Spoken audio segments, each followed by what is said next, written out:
Welcome to Conversations with Shlomo. Hi, I'm Shlomo, your host.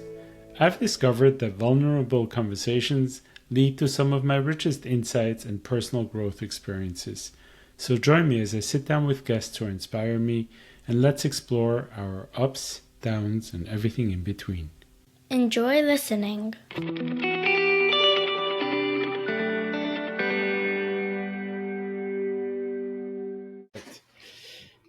Hi, Barry.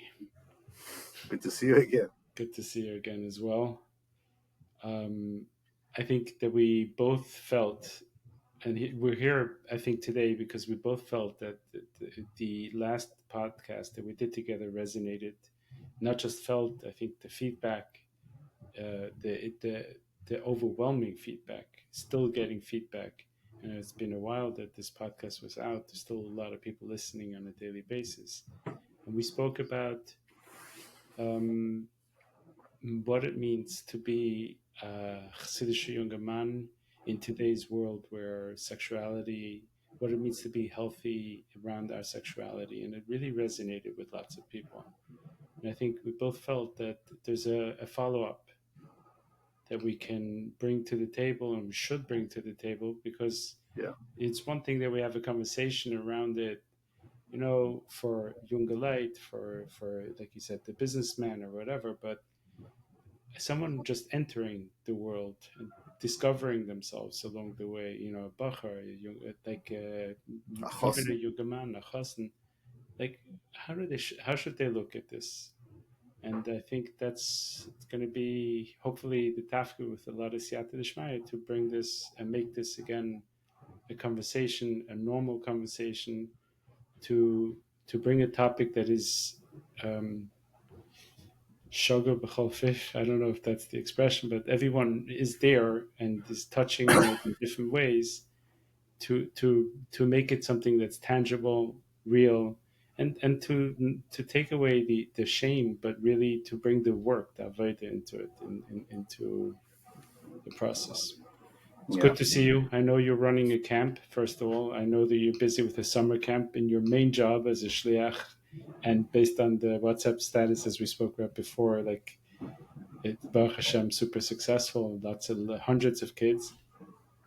And I thank you for taking the time to come on here and do this again. So this is very important, and it's very important, and I thank you for opening this last time, and it's quite gutsy to do this, and I really siyata d'shmaya is probably the most important piece in all of this, to be able to talk about this type of a topic and to be able to talk about it from the purest place in our hearts, especially those parts in ourselves that we actually worked on, the places that I and you and the people that we work with put in a lot of avodah in cleaning this business for ourselves.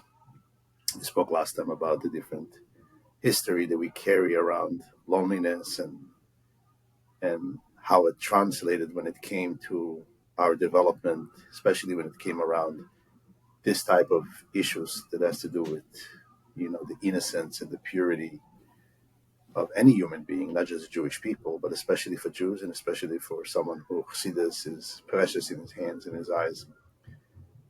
What I found the most important piece of our last conversation was the language we used. When it's not that we somehow sat down and we scripted out that we want to talk in a certain language, that is what I could talk about myself, this is where I reached in this nikuda. And it's an ongoing Aveda. It's Aveda, and I use the word Aveda, it's almost like a Shavas Aveda, bringing back something that was lost, something that was so precious and was supposed to be precious. And unfortunately, verloren gegangen, you know, got lost or it was lost. And to be able to talk about it now from that place and to be able to bring it to people, and I think by now there's thousands of people who listen to that. I really understand and even appreciate what you're doing. And I wish that will help that whatever comes up today in the next conversation should have ifil bi u'be'ashoimim, should have an effect on myself and hopefully spill over for those people who are listening to, that might resonate with them, continue resonating with them. Yeah. So there's two things. One thing I want to say, you said it in the beginning, said we worked on it, and Kilo, it's in the past. You said it's still avoided, but for me, for myself, I think I would like to use the term that I work on it, and I think that's also what you said afterwards. And I really like this idea of Hashavas Aveda. A whole bunch of imagery came to my mind as you said it. To me, the idea means that there's a beauty, there's something that's supposed to be so holy and so meaningful, and to bring it back to that place where it belongs, which is what it is, a way of doing God's work in this world, to do the yichutim, to how we are supposed to learn how to connect with God, and to An take it interesting away from. phenomenon about Hashavas Aveda is that it's the one place where the Torah says, and actually it talks to the person's natural inclination is to avoid. And it says, Leisucha le'isalam. Don't avoid. Pay attention. Pick it up. Find a place, return it. If not, at least hold on to it. Achi over lio. And metaphorically, there is such profound messages here about the innocence that was lost, those holy parts of ourselves that we never got to meet because of the loneliness, because of pain, because of falling into patterns that we so regret when we come to awareness. And Lisuch Salam, doing what we're doing right now might be a beginning of Hashavas Aveda for some people. And as we saw from last one to this one, several people communicated and asked to be taken care of, to be helped. And may this conversation do the same thing. And yes, we are in the middle of the Aveda. It's going to be Ad Zibula Basraisa. One such Shlomo Chaim Kesselman said, by 80 wie by 18. And he talked about the experience. You had to deal with Bochurim. It was a mashpia of Bochurim. You had to deal with young yeshiva Bochurim. And he was an 80-year-old man. And if someone asks them, or maybe he just said it himself, how do you still relate to this 18-year-old young Bochurim who are challenged with their early stages of becoming aware of their bodily changes and different.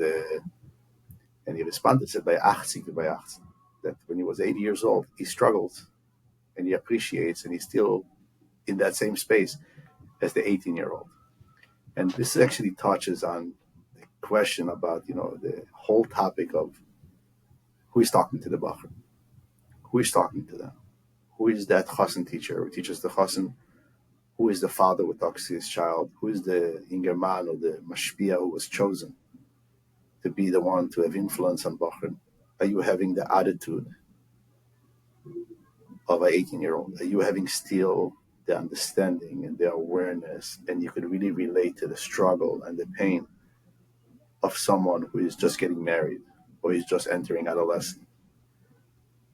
And when you keep on working on these things, you're more and more in that space. You're more and more in that space is not just empathy and being in the place of compassion, but even relating to the subtleties of struggle that a Bachar goes through in his young teenage years, or a Chassan goes through the first few months, years after his Chasana.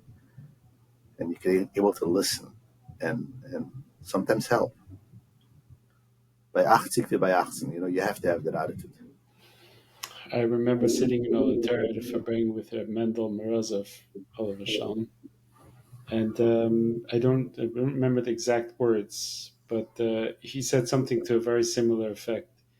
You guys think that this is only the struggle of the young ones and so on. So I think he used a more comedic expression of it, but it's kind of like the same thing for me. By mir the Zach, maybe functionally it doesn't work exactly the same, but the taivas are the same. Young fathers who are listening, and a lot of the newer and younger parents or their kids are about to reach that age. That's on top of their mind, especially those of who actually themselves didn't have the proper connection, or and they want to know like, how do I prepare myself? My child is 8 years old. I'm noticing he's turning 9. He's becoming aware, especially children who are today have access to internet connection with all the filters that are out there. But my child is becoming aware. So what's my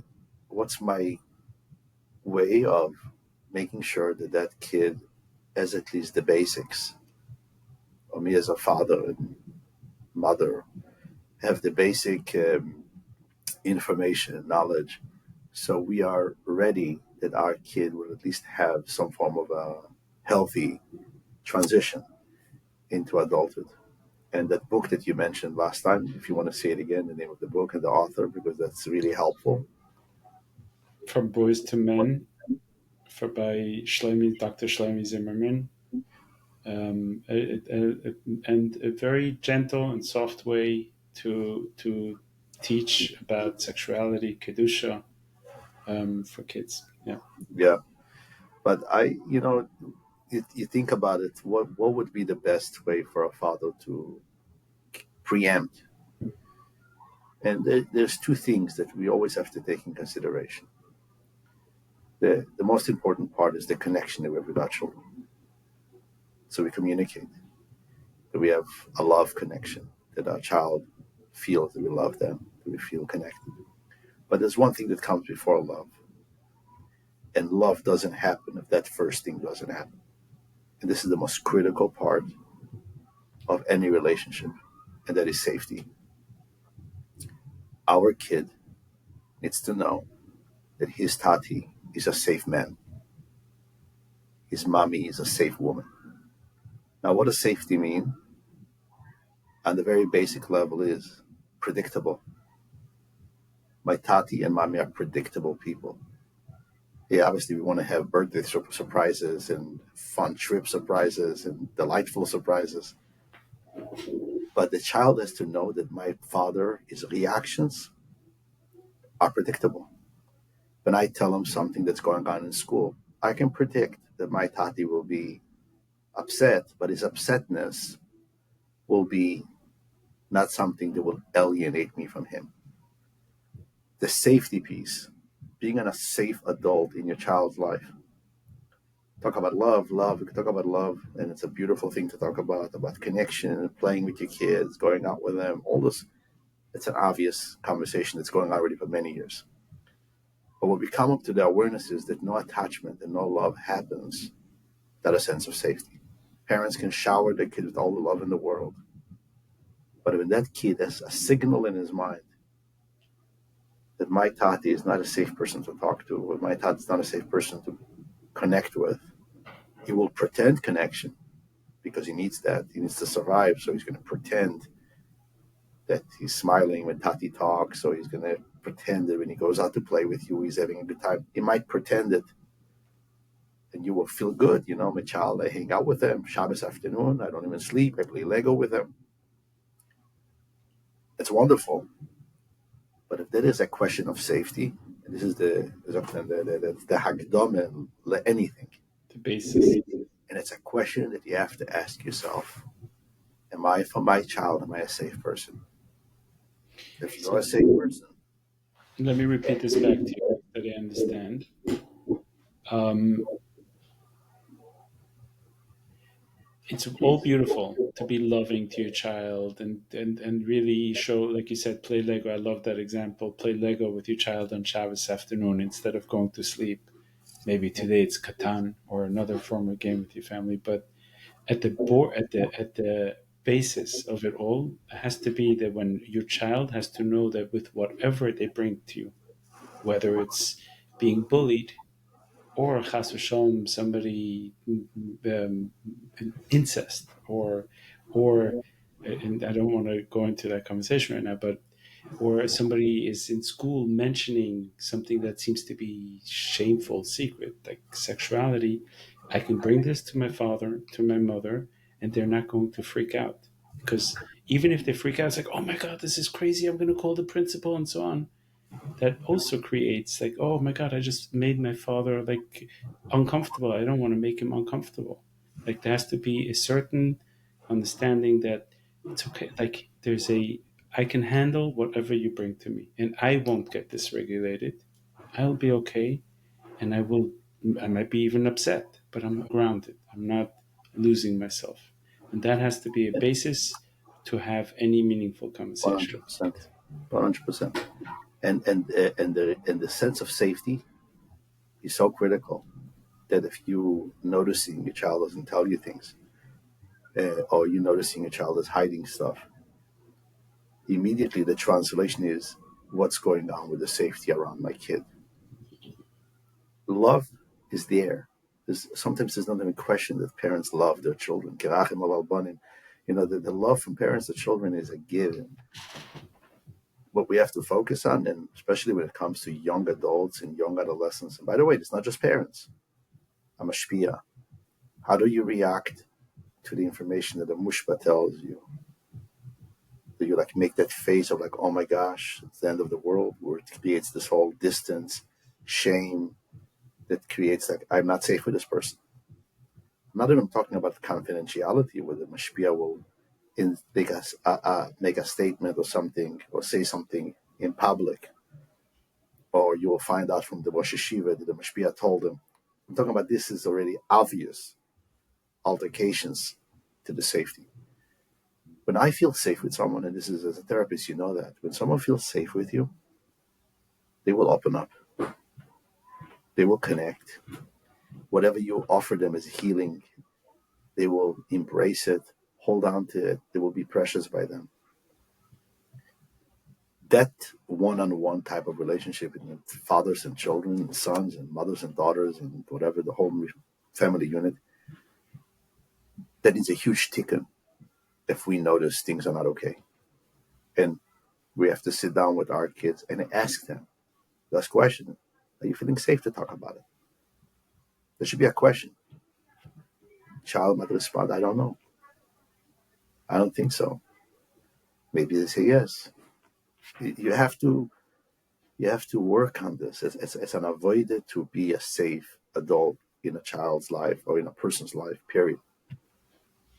I really like what you said that when you've noticed that your child is not sharing things with you, or worse, maybe hiding things from you, the question is not, how come you're not telling me to the child? But you turn it internally like, what have I not given this child? What have I not created around this child that they cannot tell me? Exactly. That's very powerful. So that restoring safety for our kids is a huge deal. Parents are busy, they're preoccupied, they're running around. Life is very demanding. Kids come home sometimes to an empty house and the parents are not around. Or when the parents are around, they have no patience, so they're a little tired. And there's no judgment on anybody. We all try our best, and our kids know that. We have to know that. Our kids know that we are busy, and our kids I'm saying they're are, forgiving. They they are understand you're very busy. forgiving because love takes over everything. Our kids are forgiving. But what our kids are not okay with, is why was the door left open? Why didn't you look? Why didn't you notice that I'm getting hurt? This is what they're not okay with. You see what people are adults in therapy sessions, they're 40s, and they say, why did my father not lock the door at night? I'm talking about like that type of a language. Why did he let people stay in our house without supervising? Was I not a good enough, important to him enough? Do the people who come to the Chabad house more important than me? And it's not a love question because kids know sacrifices. They are. I could tell you, sorry, my kids are very proud to be part of the shlichus. But when we sit and talk about certain things that are not okay, it's always about that type of an issue where suddenly a child gets a message. Yeah. I'm a bacher, becoming aware. Um, Incidentally, I am working on a project with OHEL that I work with,